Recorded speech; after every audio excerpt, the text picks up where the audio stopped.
一皿シェフズテーブル。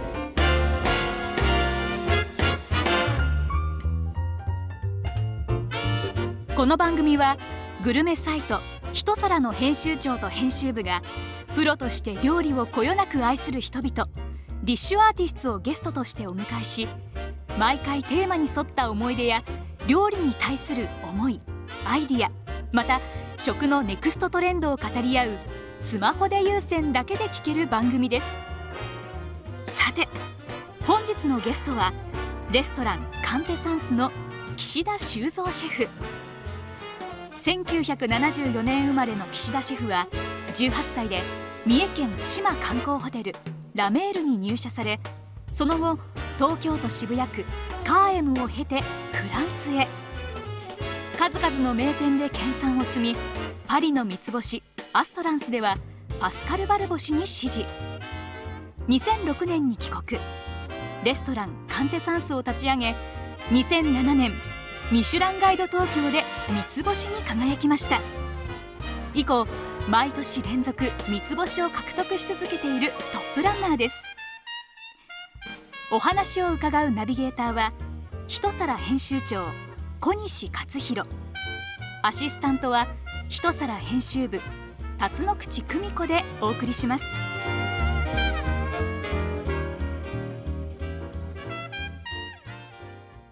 こんにちは、一皿編集長小西克弘です。アシスタントの一皿編集部辰野口久美子です。本日は8年連続ミシュランガイドで三つ星を獲得していらっしゃるレストランカンテサンスの岸田修造さんにお越しいただきました。よろしくお願いいたします。カンテサンスって難しい名前なんですけど、はい、これフランス語ですか？フランス語ですね。英語だとクインテッセンスという言葉があって全く同じ言葉の意味なんですけども、物事の本質とか、真髄って一番物事の大事な核になる部分のことを指して、クインテッセンス、カンテサンスっていうんですけどね。他には錬金術の世界なんかでは、エーテルっていう想像上の万能なエネルギーのことを指して、クインテッセンスとかカンテサンスっていうんですけども、やっぱり新しいものを次から次へと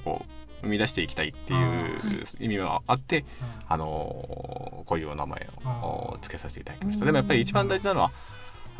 料理の本質を忘れたくないっていう自分に対しての戒めの部分っていうのがすごく多いですかね。いつ頃からこういう名前でいきたいみたいなイメージあったんですか？これ結構前ですね。もうフランスで修行して、フランス語を当然勉強してる中で、自分のお店も将来いずれ持つっていうのはもちろん考えてた中で、いつかこういう名前にしようと思って決めてました。ただそれをフランスの修行時代の師匠に相談をして、こういう名前でいつかやりたいと思うけどどう思うって言ったら、すごい難しいからやめろって言われました。こんな言葉はフランス人でもなかなか使わないぞっていう話をしたんですけど、でも日本人にとってはフランス語自体が使わない言葉ですので、全部難しいよっていう話をして、それは押し切りって自分でやりましたね。決めてました。はい。なるほど。料理が毎回違う、つまりその一回訪れた方のお客のリストはしっかり管理しておられて、次予約の電話を入れると、この前何召し上がりになったので次は違う料理にしますみたいなことを必ずおっしゃるじゃないですか。その辺ってものすごく徹底されてると思うんですけど、それはやっぱりどうしてなんですか？当然お任せっていうスタイルをとってますのでね、お客さんに対して選択肢がないお店なんです。結構それを同業者の人なんかでも、お任せだから楽ちんでいいよねっていうことを言う方も結構いっぱいいるんですけど、実際には料理の重複をこちらからさせることはできない。スペシャリティが2個だけあって、その2個だけは毎回出るんですが、残りのものっていうのは全部毎回変えようというのが僕のスタイルです。それはランチも同じですか？そうですね。ランチは7品構成、この時は1品だけスペシャリティが入ってます。あとの6品については毎回変わる。夜だと13品の構成で2品スペシャリティが出ますので、残りの11品は毎回違うと。そうすることによってやっぱりお客さんに飽きさせない、また行けばまた新しい料理が食べれると思うと、初めてそこでリピートしたいっていう気持ちが初めてで、やっぱりあそこに行ってまたこの料理かっていう話になると、美味しいかもしれないけど、他にもいっぱい東京ってすごくいっぱい飲食店ありますんでね、他にじゃあ行ってみようよっていう話に当然なると思うんです。だからやっぱりこのね、本当に飲食店が世界で一番多いとも言われているこの街で、やっぱり生き残っていくためにはそのぐらいの努力はちゃんとした方がいいかなと思ってます。で定番はだからあれですよね、ヤギのヤギ乳のババロア、そうですね。はい、それからあとはアイスクリームで、メレンゲのクラスというスペシャリティがあるんですけども、その2個は、通年出してますね。どちらも季節はあまり影響を受けない食材なので、出すことが可能だと。あれ真似して家で作ったことあるんですよ。本当ですか。ヤギのあれじゃないんですよ。あれをちょっとヨーグルトに置き換えて、ヨーグルトに僕はそのアマニオイルをかけて、それとナッツを上に置いて、蜂蜜をかけて食べる。美味しそうです。いやでも僕の料理も元々のイメージはヨーグルトから来てる部分があって、あとはイタリアのブラータっていう、生クリームをたくさん使ったチーズがあるんですけどね、そこら辺をあっちの人がリボルト塩とかで食べたりするのを見ながら、こういう美味しさってもうちょっとガストロノミーの世界で表現できないかなっていうのがあって、シンプルだけどものすごく美味しい。つまり、聞いてらっしゃる方に言うと、ヤギの乳のババロアがあって、塩があって、ゆり根が入っていて、オリーブオイルがかかっていて、あと何でしたっけ？あとマカダミアナッツの削ったものが入ってますね。とってもいい食感だしね。ありがとうございます。でもやっぱどの食材も、それほど個性が強烈なものではないんで、マカダミアナッツっていうのはね、食感はありますけど、優しいものですし、ゆり根に関しても同じようなイメージ、ホクホクした食感はあるけども、香りとか味っていうのはそれほど強烈ではないので、食べてみるとやっぱり一番感じるのはお塩とオリーブオイルの香りが一番すると思うんですね。それは調味料っていう2つともどの料理にもうちの料理には使っているものなんですけどね、そういったその調味料っていういわゆる主役になり得ないものを主役にして、ヤギ乳とかマカデミアナッツっていうものは逆に添え物になっているようなイメージで、始終を逆転させた料理っていうのがこの料理のテーマなんですけども、あれ南仏の塩でしたっけ？ブルターニュですね。ブルターニュでしたっけ？はい、西側ですね。美味しいんですよね、あれもね。ありがとうございます。でそのカンテサンスって非常にいろんな意味で革命的なお店だと思うんですけれども、そうお店に行きますとですね、いろいろ書いてあるものがあって、それでそのお店のホームページだったかなんかに書かれている言葉で、現代的な料理、キジヌコンテンポレールかを創造するとともに、次世代のスタンダードを目指すって書いてあるんですけど、これちょっと説明してほしいと思ったんですけど、その伝統と現代の違いは何かっていうことと、あとその次世代のスタンダードっていうのはどういうことをイメージされてるのかと思いました。100年200年前に生まれた料理法である以上、そこから現代に向けてアジャストっていうのは絶対に必要だと思っていて、今だったら昔はできなかったもっと高品質な料理提供することができるんじゃないかっていうことを考える中で、その現代的な料理、その昔の料理をただ同じように噴習するだけじゃなくて、今だったらこういうことができるんじゃないかっていう可能性を常に、先輩たちから引き継いだ技術っていうものを自分なりに進化させて、次の世代の人たちにバトンを渡していくということをする必要っていうのは必ずあると思うんですよね。それはやっぱり現代料理っていうものと、古典っていうものの違い、やっぱり古典を忘れちゃダメなんだけども、でも今だったら僕はこういうふうにできるんじゃないかっていうことを考えたいと、そういうふうに思ってますね。テクノロジーとかいろんなものが進化をしていって、その進化を自分なりに体現して変えていくみたいなところなんですよね。それはすごく大事なことだと思います。やっぱり立場は全然違いますんでね、一人一人今の自分のこの東京で僕やってる僕にとっては一体何が一番ベストなんだろうっていうのを考えるべきだと思うんですよね。でその次世代のスタンダードをそこから作っていくということなんですけれども、これはいろんな立場の方で、多分自分が次世代のスタンダードだとおっしゃる方が多分いっぱいいらっしゃるんだろうと思うんですけど、岸田さん的にはその次世代のスタンダードっていうと、イメージとしてはどんなものをイメージされていますか？そうですね、僕の先ほどお伝えしたと思うんですけども、料理のお任せっていうスタイル、これに関してもやっぱりより高品質な料理を提供するにあたっては、僕はどうしても不可欠な要素だと思っているんです。現在もともとフランス料理っていうのは王侯貴族から始まっている文化ですのでね、王様があれ食べたいって言えばそれを召使いたちは作らざるを得ない、そういうふうに消費者側がすごくイニシアチブを持っているところからスタートしてるんですけどね。でもそれが本当に高品質なものを提供することができるのかなっていうのを考えた時に、やっぱり市場に行ってみて、その場で一番いいものを選びたいっていうのが僕はあるんですよね。でもメニューにもうすでにかかってしまう、例えば今日タイのオーブン焼きとか、そういうものをメニューに表記してしまったとしたらね、もうタイを買わざるを得ない、もうこれはもうルールとして他のものでは許されない、そういう自分に対して制約っていうのが生まれるんですけども、市場に行ってみたら今日いいタイがない、どうするっていう話なんですけど、隣に美味しいスズキがあった、これは美味しそうだな、買いたいんだけどもメニューに表記しちゃったから無理だねって言って諦めなきゃいけないっていうのが僕はすごくナンセンスだと思うんですよね。だからやっぱり、今日この時はこっちの方がいいんだったら、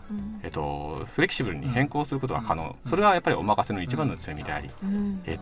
食材に関しても余らせることがない、お客さんが来てから注文するお店っていうのはどうしても何が何個注文が入るかっていうのが分からない以上たくさん用意しておいて対応せざるを得ない。そうすると必ず食材として余るものっていうのが存在する。じゃあその余るものどうするのっていう話になると、捨てるんだとしたら食材費やコストがすごくかかりますし、次の日使うんだとしたらそれはもう食材の美味しさのピークを過ぎたものを提供しなきゃいけないっていう問題が抱えているんですね。それに比べてお任せっていうのはもうこの人にはこれを出すってこっちが決めることができますから、きっちりその日必要な分だけこの人に提供したいっていうものだけを注文して、その日が終わったら冷蔵庫の中が空っぽになると、いうことが可能になってくるんですね。これはやっぱりお任せにしかできない。それはやっぱり食材のなんていうんだろう、こだわり一番いいもの、いい状態で全部のものを提供したいと思った時にはやっぱりどうしてもこうせざるを得ない。でもその横にってお客さんには選択肢はなくなってしまうのかもしれないけども、高品質なものを皆さんに提供することが可能。そしたらお客さんもハッピーだし、僕たちだってハッピーだし、みんなが幸せになる方法っていうのがあるんじゃないかなという、そういうふうに今までの古典フランス料理では考えられなかったかもしれないけども、でもやっぱり理論的にどう考えてもこっちの方が正しいよねというものがあるんだったらどんどん変えていくべきだし、それがスタンダードになっていくんじゃないかなというふうに僕は思うんですよね。ちょっとなんか寿司屋さんみたいな感じですよね。はい、もう基本お任せで、ただ寿司屋さんのことをお客さん信頼してるわけですよね。この人にお任せしておくと変なことはしない、美味しいものを出してくれる、なんかそういう位置関係お客さんは。そうですね。関係性ですかね。そうです。やっぱり日本にはそういうお任せっていう文化が昔からありました。フランス料理に関してはなかったので、誰もやらなかったのかもしれないけども、でもどう考えてもこっちの方がいい品質のものを出せるよねっていうんだったら、それはやっぱり手をつけるべきだなと思うんですよね。こういう言い方は正しいかどうかよく分かんないんですけど、装飾がないですよね。そのお店にダークブラウンの基調でね、余計な要素が本当ないじゃないですか。音楽もなければ本当壁の絵もない。そうですね。お花もないです。真剣に向き合いと料理とそうですね。料理に関してもそうなんですけど、過敏な装飾っていうのがすごく嫌いなので、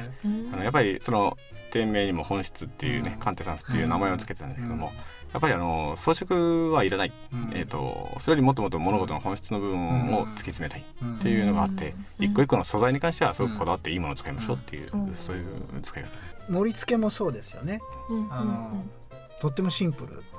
ですよね。それもなんか余計な装飾がなされていないというのが特徴ですよね。そうですね。盛り付けに時間をかけたくないっていうのがすごくあって、やっぱり出来上がった瞬間が料理って常にピークなんですよ。そこからどんだけ短時間でお客さんの元に提供するかっていうのがすごく大事で、本当に僕は1秒経つごとに1秒分まずくなってるっていう感覚をみんな持ってもらいたいっていうことをスタッフのみんなに言ってるんですけどね。そうすると装飾に時間をかけることによって美味しさが損なわれるんだとしたら、そんな装飾いらないっていうのが僕の思いなんですよね。だから、盛り付けは非常に簡単に盛り付けられるもの、もちろんそれが盛り付けとして美しくないのはもちろん問題ではあるんですけども、そこに時間をかけない、っていうのもすごく大事だと思ってます。なんか自分が将来こうなりたいみたいな。でも結構早い段階で料理人にはなりたいなと思ったし、多分小学校の時には卒業文集には書いてたと思います。すごい。じゃあそれは早かったですね。自覚的だったのかなんかわかんないですけど、比較的早いうちにもうすごい好きだったんですね。きっとね。もう将来なぜかわかんないですけど、全く僕以外の家族全員料理関係ないんですけど、なぜか僕はそれにすごく早い段階から。その時のイメージってありました？こういう料理人みたいな。寿司屋さんなのか、そのフレンチのシェフなのか。そうですね。和食か洋食かっていうのはすごく悩んでいて、私やっぱり日本人だから和食でしょっていう部分もあったんですけど、でも一回中学校の時だったかな、誕生日かなんかにフランス料理店に連れてってもらったんですよ。それがいやそんな大したところじゃないんですけどね。でもそこですごくショックを受けた部分があって、すごい世界でやっぱり異文化じゃないですか、フランス料理。今まで見たこともなかったし、食べた料理もなんか見たことのないようなものばっかりだったので、そこにすごくショックを受けて、こんな料理が作りたいなっていうのは思ったような記憶っていうのはね、ありましたね。やっぱりなんかソースみたいなものをこうあれですね、感動するんですね。はい、そうそうですね、うん全部鴨とか羊とかもなかなか食べないと思うので、そういうのね、こんなん食べるんだみたいなのとか、あそうですね、まあいろんなこう順番が出てきて食べるっていうのも新しいそうでよねですすもんね。はいあ、定食じゃないですね。そうですもう全部ドーンとあるんじゃなくて一汁一個一個三菜ではないっていう。なるほどなるほど。じゃあもう比較的早いうちから料理になりたいと思ってらっしゃって、はいでも高校までは普通にそうですねこう行かれてるんですねはい、うんもちろん専門学校は行きましたけども、うんでもその時にはもうフランス料理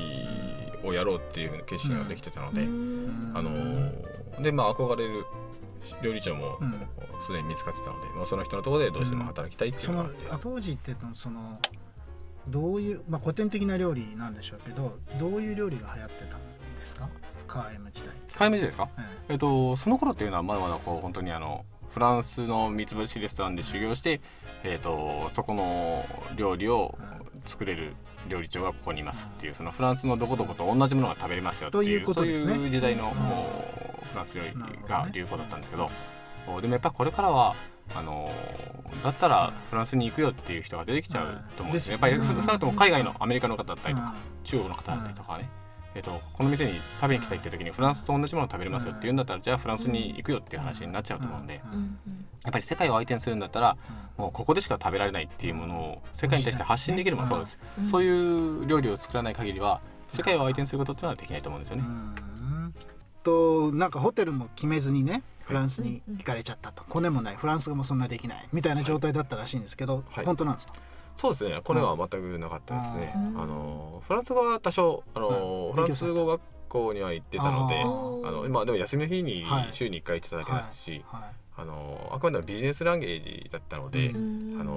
僕が言ってることはある程度通じるんですけど、あっちがこう若者言葉で喋られると、もうなんていうんですか、こう丁寧に喋ってくれないので、何言ってるか分からなかったですね。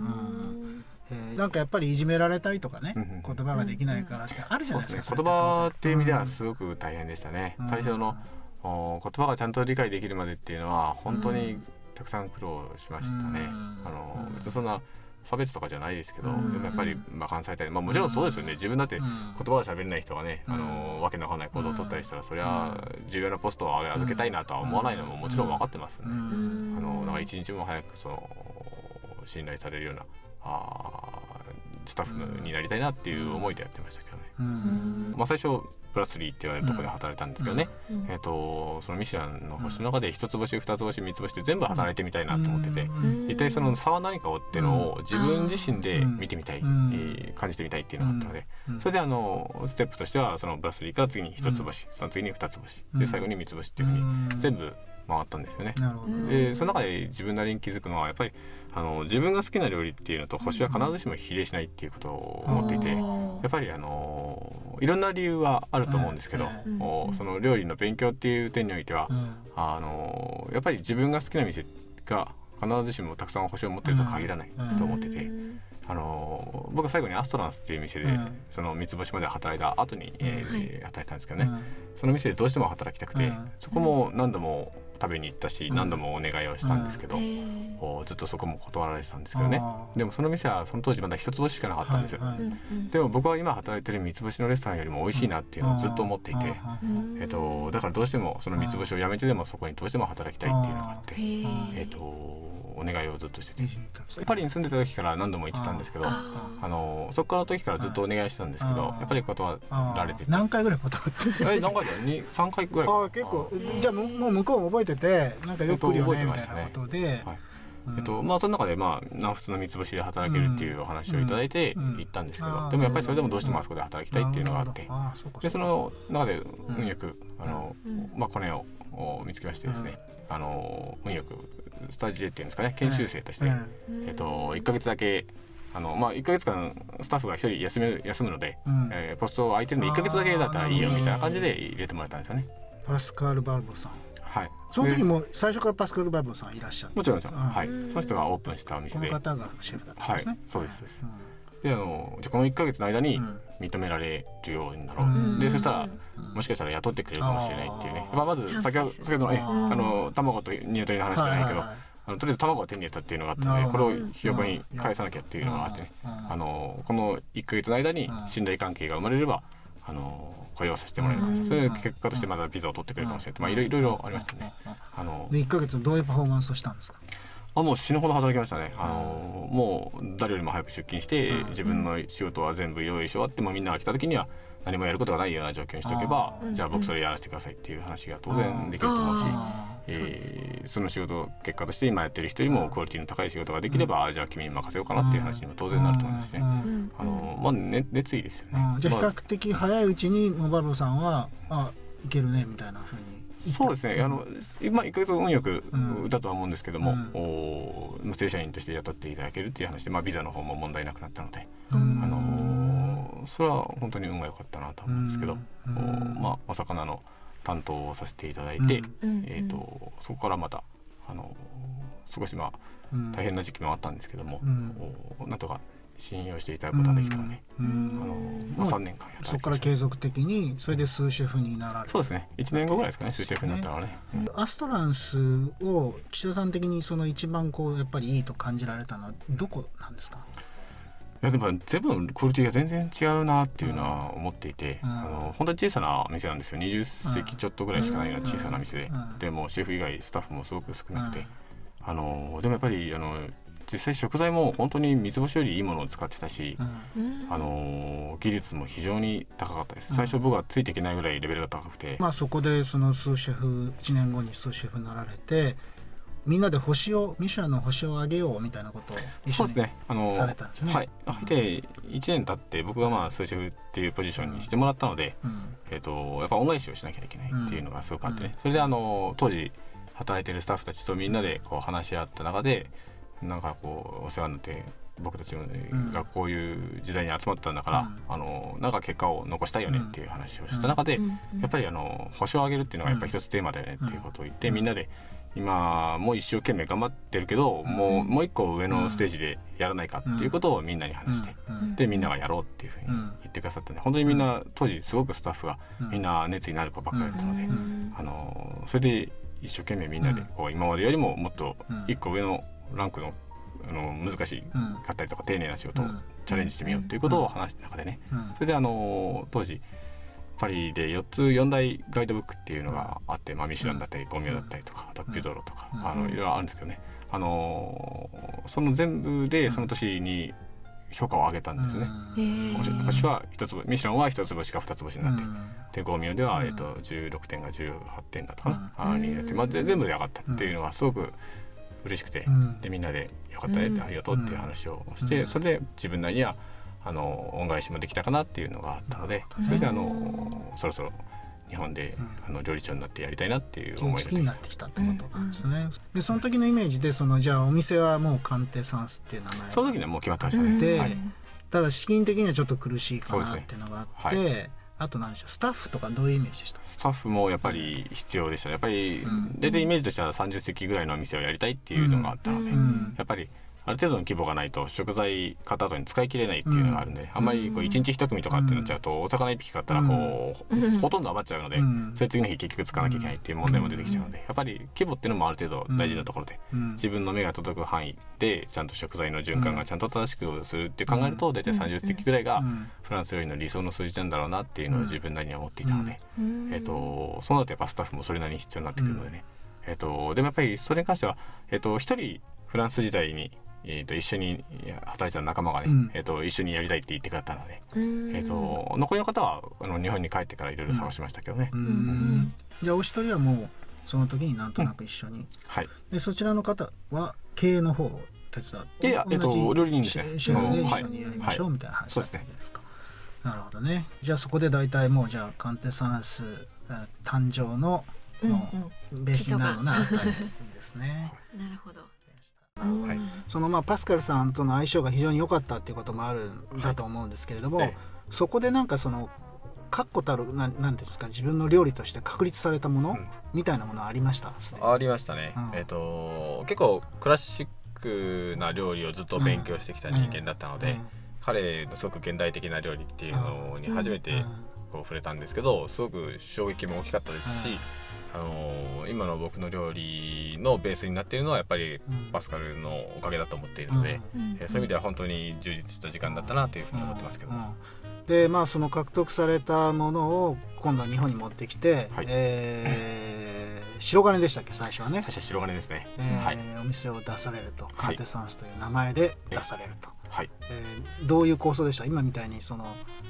非常にそのダークブラウンの空間で料理だけに向き合うみたいな、最初からそのイメージでした？そうですね、それはもう全部決まってましたね。もうフランスにいる時からもうもう目をつぶったら全部イメージできるぐらいきっちり考えて、もう何席でいくらでって全部お任せもその時の構想の中にあったんですか？はい、もう全部決まってました。今と全く同じことを思いながら、そのために今必要なものは何だろうっていうふうに勉強してましたね。もうミシュランの星取りに行くぞみたいな意気込みだったってお聞きしてるんですけど、まあ当時はまだミシュランはなかったんですけども、そうかそうか。でも日本のミシュランはなかったですね。そうですね、日本のミシュランはまだなかったんですけど、でも日本から世界に対して発信できる店を、例えばミシュランで言えば三つ星を取れるような店っていうのを作りたいっていうのがすごくあって、日本から世界に発信できるお店。そうですね、フランスのどこそこの料理が食べれますっていう店じゃなくて、ここでしか食べられない料理っていうのを世界に対して発信して、世界中のお客さんが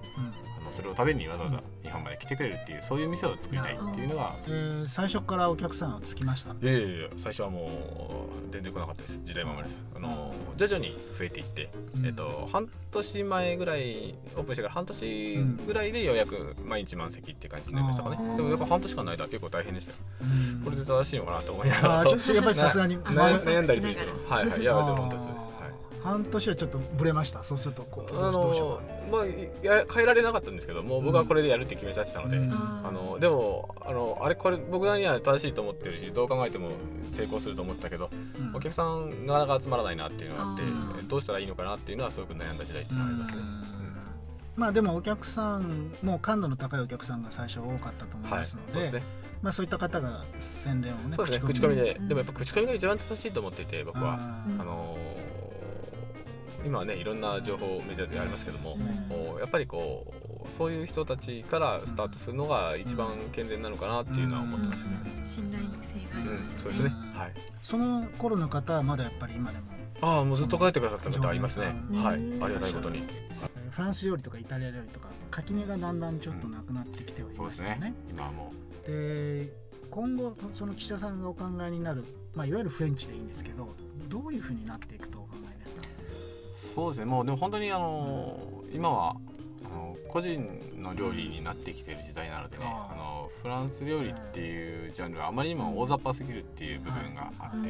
フランス料理ってフランス人たくさんいますし、それぞれが今すごく個性を大事にしている時代なのでね、カラーっていうのは別々に打ち出していて、昔はその地方料理って言われるトラディショナルな料理の話ですけども、その産地のものっていうのを使って、地元の食材同士を組み合わせて美味しい料理を作るっていう時代なんですけどね。それこそ前々回ぐらいのお話の時したかもしれないですけども、インフラが本当に発達してきているので、地元のものじゃなくても新鮮なものがどんどん手に入るような、地産地消じゃなくていいんですよね。そういう時代もあったし、あとはやっぱりもうこれからは本当に個性を大事にしないと、ありふれた料理 どこでも食べれる料理っていうのを出していてもなかなか生き残れない時代でもありますのでね。そういう意味ではフランス料理イタリア料理っていう言葉自体がだんだん使われなくなってくるだろうなとは思うんですけども、でも僕は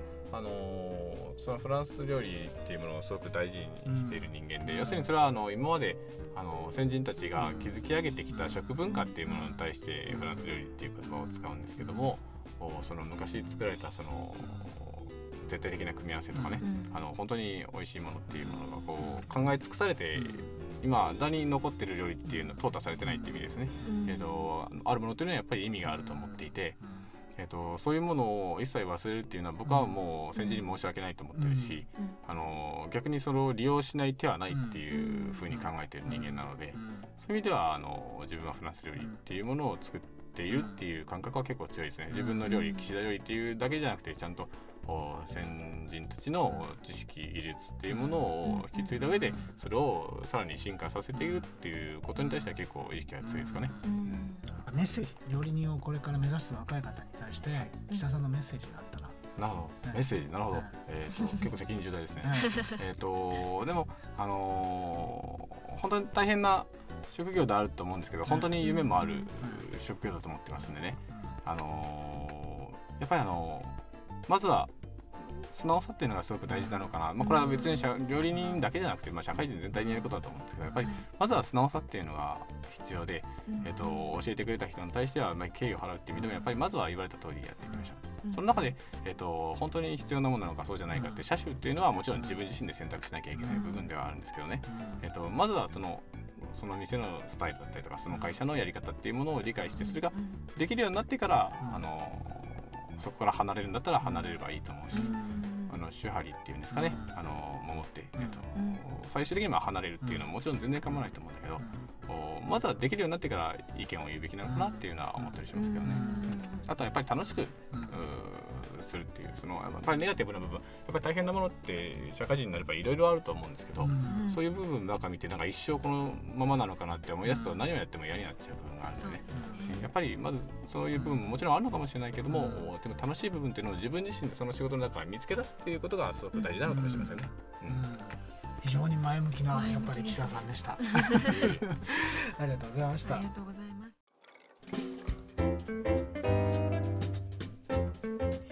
一皿シェフズテーブル。次回も食のネクストトレンドを発信していきます。お楽しみに。